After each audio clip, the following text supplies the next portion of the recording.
I had the faith to stand up to things that trouble me and things that taunt me in life. It's obvious that David was able to face this person who was much bigger than him, but he knew where his faith was, and he knew, based on past experiences with God, that he was going to be the victor here, as with anybody if God's on their side. I think everybody who reads the story of David and Goliath feels that way. That there are moments where we wish we had demonstrated the faith of David in overcoming obstacles and trusting in God, not just having faith in general, but trusting that God would deliver us and that he would respond. And in the development of the context of 1 Samuel and the United Kingdom, you've got this incredible transition happening between Saul and David. You have the king who's giving his garments, his armor, to somebody else. You've got David who ends up using a shepherd's sling as his weapon of choice, but it was Saul's tribe, the Benjamites, that were renowned for their accuracy with a sling. So David's using Saul's tribe's weapon to take down this giant. It should have been Saul down there, but he didn't do it. The writer of 1 Samuel is establishing David as Saul's replacement. He's the next anointed. He's the next king. And to be here, it's not just another story. It's not just another myth. It fits the geography of the land. And he puts so much attention and detail into that to help us establish that. Every culture lionizes its heroes. They glorify and exaggerate facts.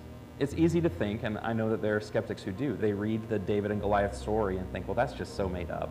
But with what Barry pointed out, it's so rooted in accurate geography, even subtle details in this quest for, was this real? Did it actually happen?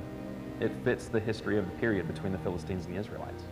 The entire world is familiar with the David and Goliath story. From a literary perspective, it's powerful because in David's speech, he emphasizes, he already knows that people are going to hear about the next couple of minutes for the rest of history.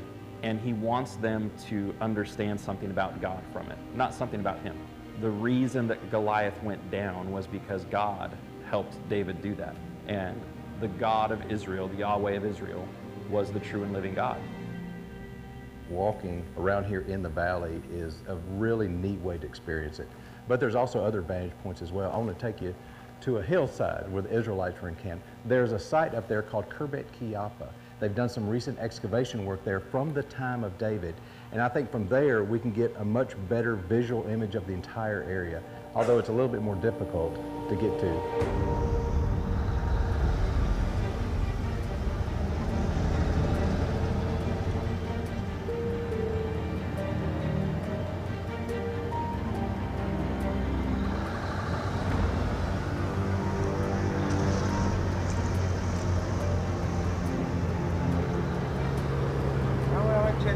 Inside the valley, the Ela Valley.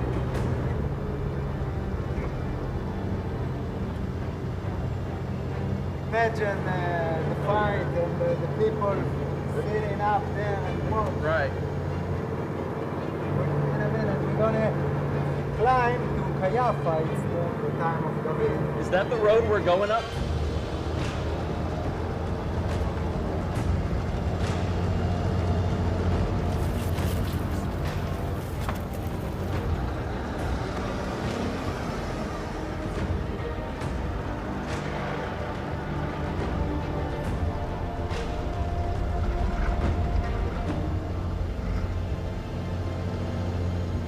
Oh man, that is so beautiful.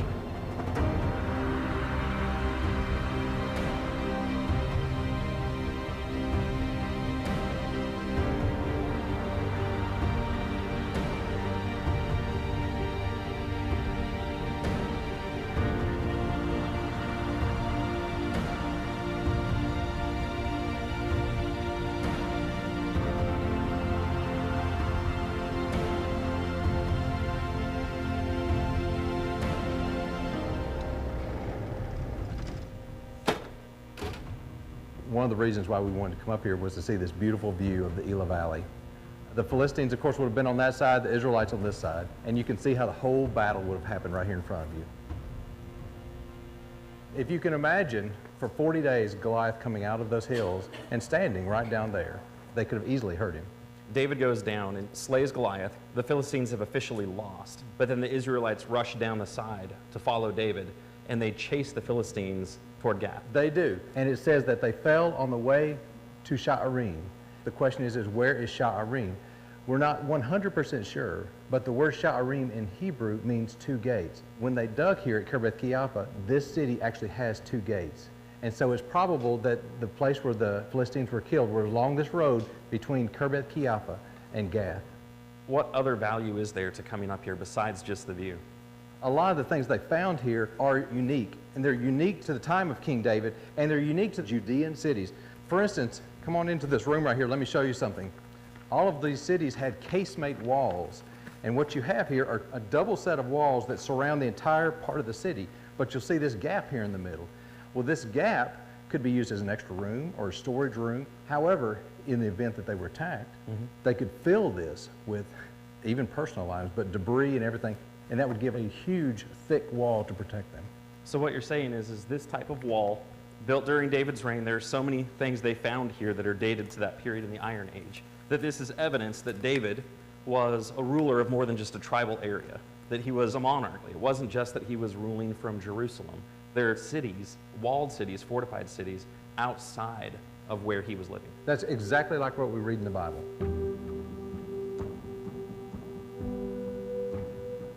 To stand on top of this city and overlooking one of his greatest moments of victory, there was a wheat field and there was a vineyard, there was an olive grove.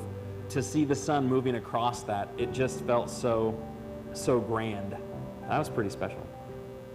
When you read about David being pursued by Saul, and he moves from place to place to place, the forests of Hereth, or over to Moab to ask the king there to keep his parents safe. He's a fugitive trying to stay one step ahead of him.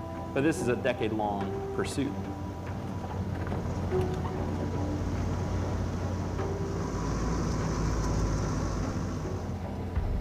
There's a lot that happens in between David killing Goliath and him hiding out in a cave. Saul sent soldiers after him a couple different times. He fled to the priests at Nob.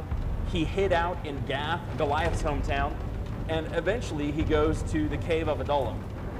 If he were to go from Gath to the cave of Adullam, which is what he did, he would have had to walk through the Valley of Elah. I wonder what went through his mind. I mean, just prior to this, that was the location where he had been praised because of what he did, and now he's on the run. The caves of Adullam sit in a fairly remote part of the country. I think that's probably one of the reasons why he came out here. He knew that he would be at least temporarily secluded from King Saul and his men that were chasing him.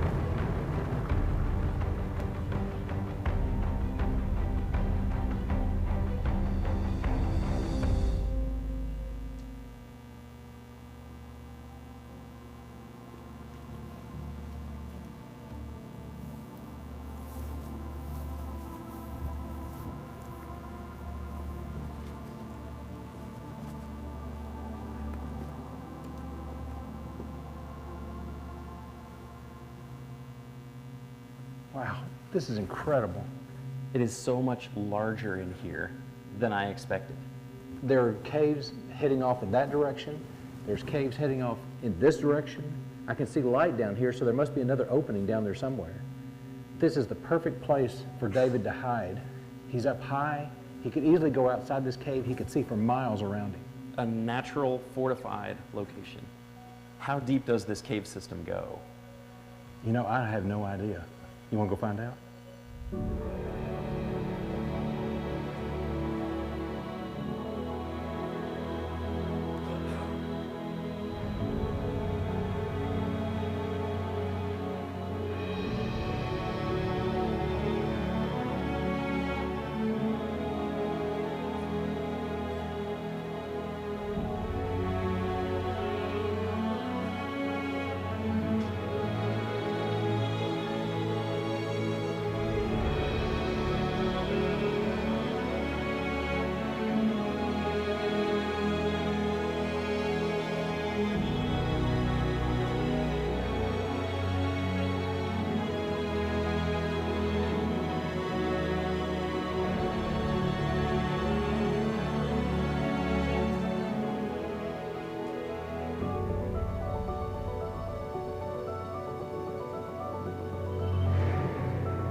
give you an idea of what some of those places look like. I want to talk about a couple of things here that we covered in the video, but I kind of want to expound on it just a little bit. Most of this has to do with geography and things like that, but then I've got some lessons at the very end for us. You may recognize this map. I had this map up on Sunday, and it's a close-up from Google Maps of this area where of the events of David and Goliath. Of course, you have the Elah Valley running right down through here with the Philistines and the Israelites encamped, and of course the stream in the middle. If I remove all that, the place that we visited in the video, this place called Khirbet Qeiyafa, is actually visible on this map. It's right there, this little circle right here. That's the ruins of an ancient city that was built in that location during the time of Saul and David. Here's an aerial picture of what this looks like. And as I said in the video, we don't know what biblical site this is. However, when they dug here, they found 2 gates. And that's actually very, very unusual. A gate or a hole in the wall represented a weak point. That was a place where the enemy could easily get in if they needed to. And so you wanted to minimize those as much as you could. So most cities only had 1 gate where you go in and out of. Khirbet Qeiyafa was not like that. It had 2 gates. And of course, in the passage in 1 Samuel 17, in verse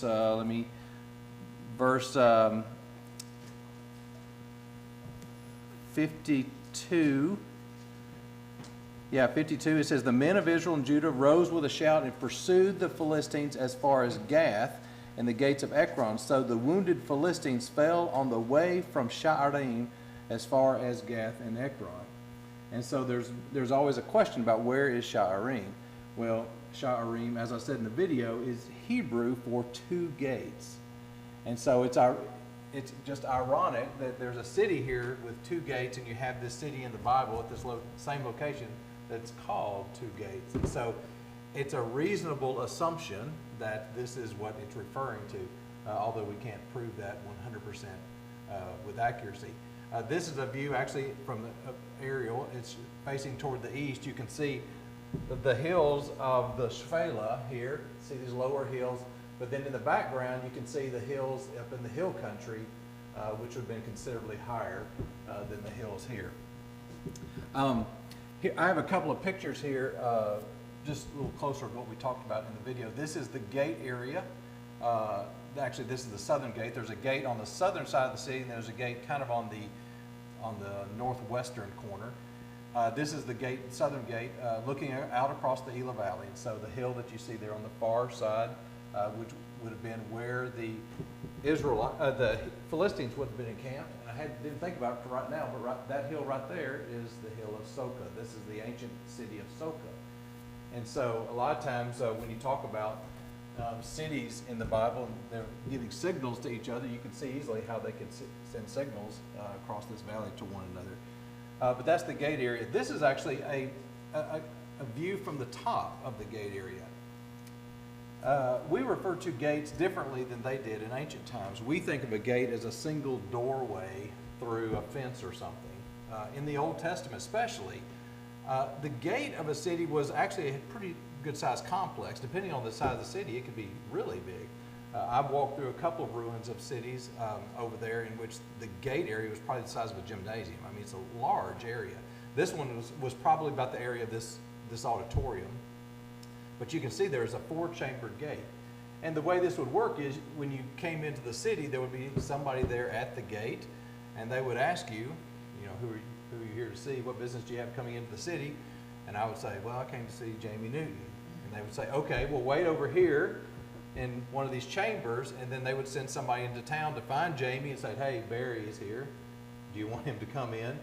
And hopefully Jamie would say yes. And Jamie would then come and get me and take me into the town. It would be a way of protecting the people that were in there. And most gates had 4 or 6 chambers. And as I said, this one has 4. That little ditch that you see running out the city is exactly what you think it is. It's a trench that water and trash would flow out of the city. Now, people wouldn't be walking on that. When this was complete, there was probably a paved, at least stone pavement over that. But you'll see that little trench all the time when you go see gate areas in these cities. And we read about that. We'll read about there's battles that take place. I think there's a battle sometime in the divided kingdom. I can't remember exactly where right now, in which there were a couple men sent to defend the gate area. And a number of men came into the gate, and there was a big battle in there, and these two men were actually killed. But that happened in the gate. And I believe, I should double check my sources before I get up there, but I believe Boaz, when he was negotiating for Ruth, I believe he was meeting with the men, and they were in the gate area. And so that's what you have here. This picture is really kind of an artist's drawing of what they think this city would have looked like. You can see those double walls all the way around. At the site, they've actually found the remains of a larger building there in the middle, and so that's what's depicted on this drawing. They don't know really what that was, but it was noticeably a larger building. The placement of this city is interesting to me because of its vantage point. You know, in 1 Samuel 17, when David and Saul are talking, you know, David says, I can take this guy, and Saul says, well, you need my armor, and he tries the armor. I don't know this for sure, but I would think that probably took place in this area right here. I mean, I would think Saul may have been, you know, in and or around this city when he had this conversation with David. But it's just interesting to see all this from up there. Any comments or questions? Okay. I want to show one other quick thing that I mentioned very quickly in the video, but I wanted to expound on it a little bit. This is, of course, the same picture from Google Maps. It's just zoomed out a little bit so you can see a little bit more. In fact, just as a frame of reference, this is where the Philistines were encamped. This is where the Israelites were encamped. And so you can see the valley. The valley actually comes all the way in lines around here. All this construction right here, this is actually kind of a little bit of a political thing over there. This is a suburb of Beth Shemesh expanding, and the people don't like that it's starting to encroach in here on the Valley of Elah area. Actually, what's funny is all this land that's out here in the middle of the valley, that's actually private property. Somebody actually owns that, and they farm it.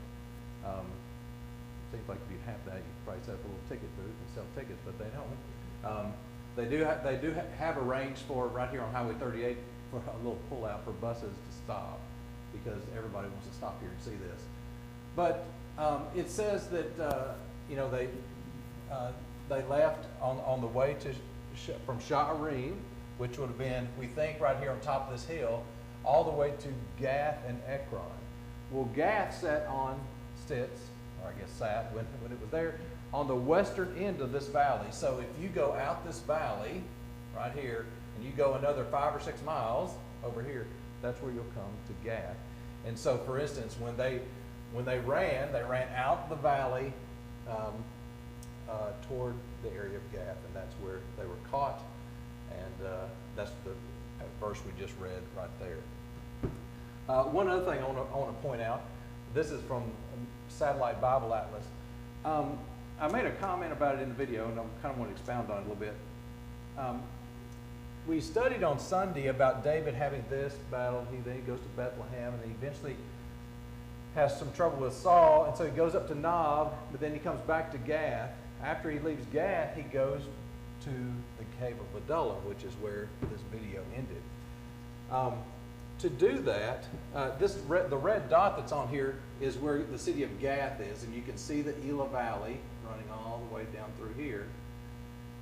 Well, the cave of Adullam sits right here. And so we don't know when David left Gath to go to the cave of Adullam. We don't know what path he took.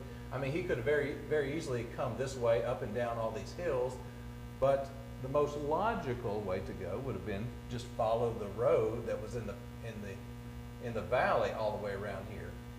And of course, what that means is that if he did that, then he would have run right through the area right there, where the battle, where he had fought Goliath. And it just makes me kind of think, wonder what he thought when he walked through there. I mean, he's now on the run for his life mostly because of what started right there. And again, I don't know. It's just one of those little things that I think about late at night when I've got nothing else to think about. I wonder what David thought about when he went through that valley, thinking, wow, this is where it started, right here. And he's coming down through here again. But anyway, does anybody have any comments or questions? Yes, sir. In the book of Joshua, told the story about Rahab. Told me she lived on the city wall. She did. Of Jericho.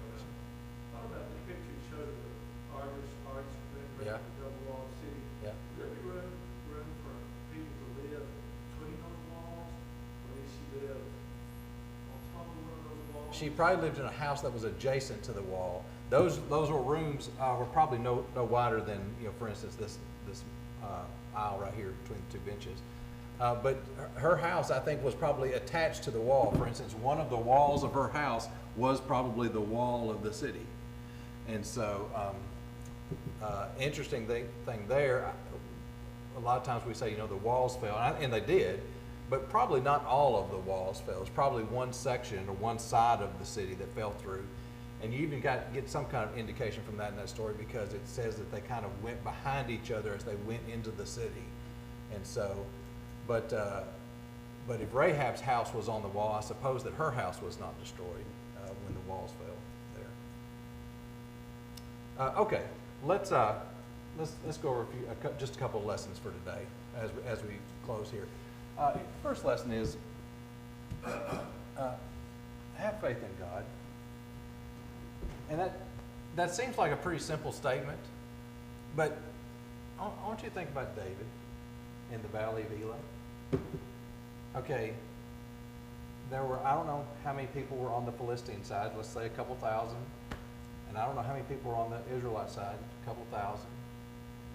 His brothers were there, family there, friends were there, enemies were there, and he was the one. He was the one that had faith in God.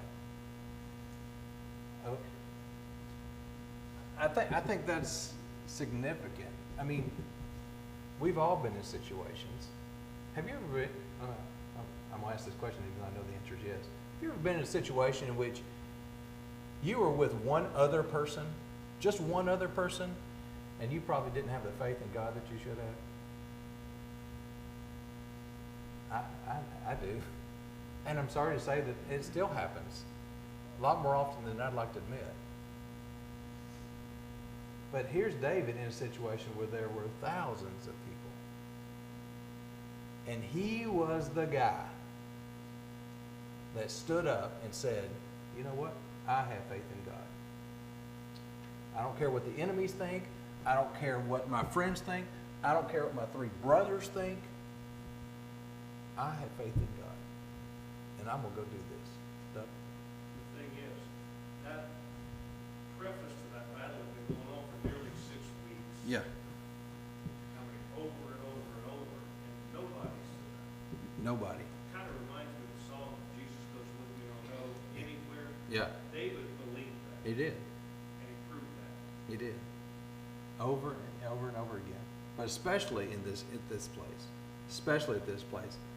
I mean, as I said, there have been times in my life in which I'm with one other person, and I think, later on, I think, I should have said something. It's not that it was a teaching moment, but I should have stood up for what I should have stood up for, and I didn't. And so, lesson number one tonight, have faith in God. Larry? We're talking about a guy here that fought bears in life. Yeah. I mean, a 9-foot guy is probably Right. not that big an obstacle. Yeah.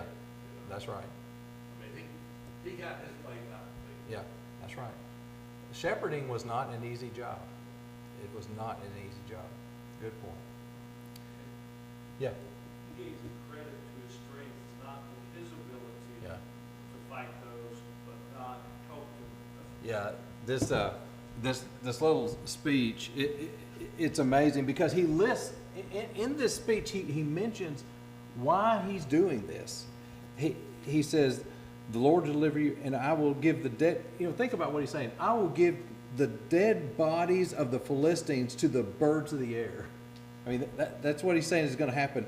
And he says that here's why he's doing it, that all the earth may know that there's a God in Israel. And that all of this assembly may know. Who is this assembly? Everybody on those two hillsides looking down at him. And that all of this assembly may know that the Lord saves, not with sword or spear, for the battle is the Lord's. It's amazing what he said there. It's amazing. That phrase is used in the prophets that they may know. Mhm. A lot of times God is going to do things that were totally against nature. Yeah, yeah. David's doing this. He's doing this for his country, and he's doing this for his nation. He's doing this for what he's doing, but he's doing this to show everybody who is the real king in Israel.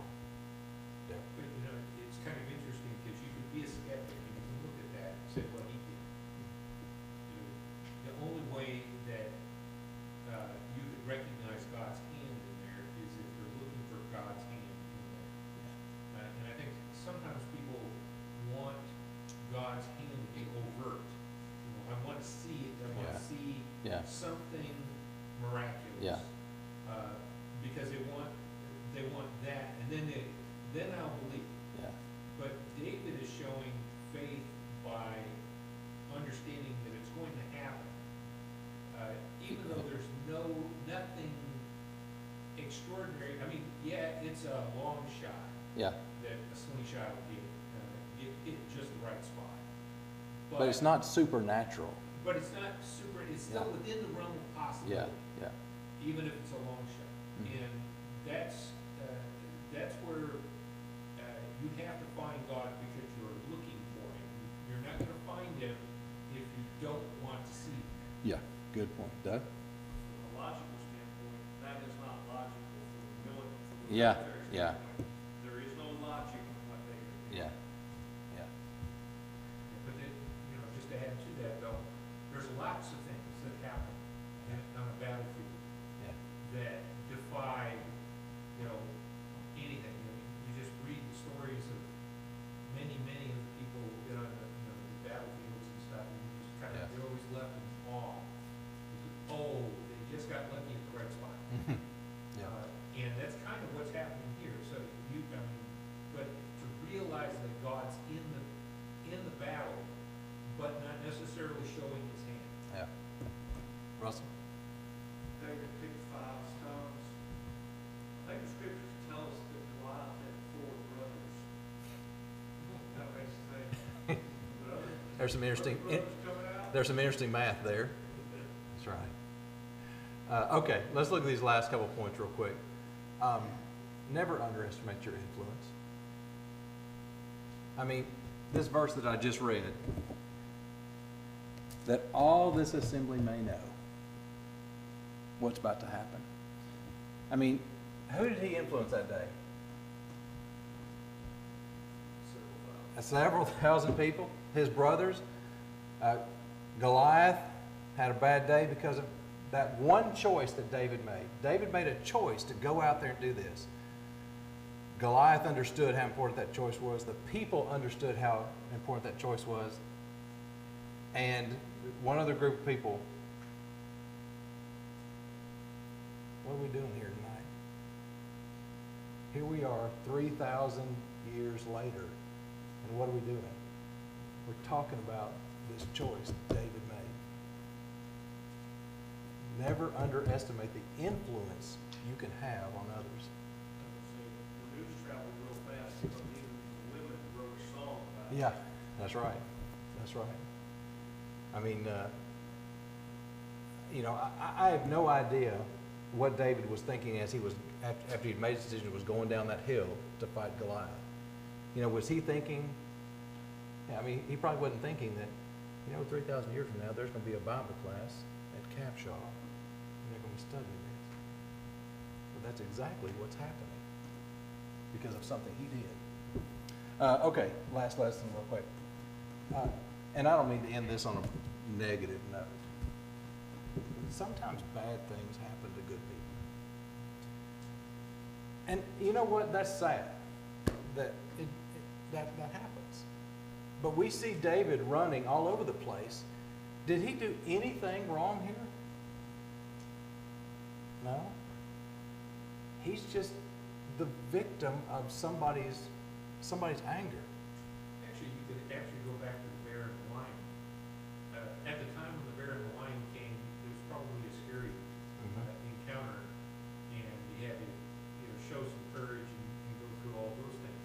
But that was actually part of God's training plan. Yeah. And in order to take on Goliath, he had to go through some steps to train. Yeah. In order for David to become king of the kind God needed, he had to go through a training plan. God's training plans are very strange. Yeah. They don't match the way we think a good training plan should work. But that's what he was doing. He was Yeah. being groomed in a very odd way to be able to deal with the things he was going to have to deal with later. Yeah. That's right. But as I said, sometimes bad things happen to good people. I can tell you, all of you who have been parents or are parents of smaller kids, I'm in the process of raising 3 kids, and they're not perfect kids. They make mistakes, but by and large, they're good kids. And you know what's the most frustrating as a parent? Is when you watch your kid do exactly what he is supposed to do, and it still falls through, or something still happens wrong. And that's tough. But that doesn't happen to little kids. That happens to adults too. Everybody in here, we make mistakes, but we're basically really, really good people. Do bad things still happen to us? Yeah, it does. But here's the question. What do you do about that? What do you do about it? How do you react to it? Sherry? Understand that we have to remember is David went forward with confidence. He did. And I think that when we believe that the Lord is we are on his side, and he is with us, we can go forward in confidence. And that right there is the answer to this last one as well. You keep moving forward. And that's a hard lesson. It's a hard lesson to teach your kids because a lot of times kids they don't want to hear that. But it's also a difficult lesson for us adults too. You got to just keep moving forward. Anyway, we've gone over our time. Any other comments or questions for this evening? All right, for Sunday, chapters 22 through 27. We're going and then look through lesson 6 in the workbook. I did want to mention too, this picture at the very beginning of lesson 5 in the workbook is a fantastic picture. Actually, we took it when we were up in the plain of the Valley of Elah. The Israelites were on the left, the Philistines were on the right. But if you just need a good picture of what this valley looks like when you're looking at this, there's a great picture of it. Okay. Do we have any other announcements? Anything? Okay. We're dismissed.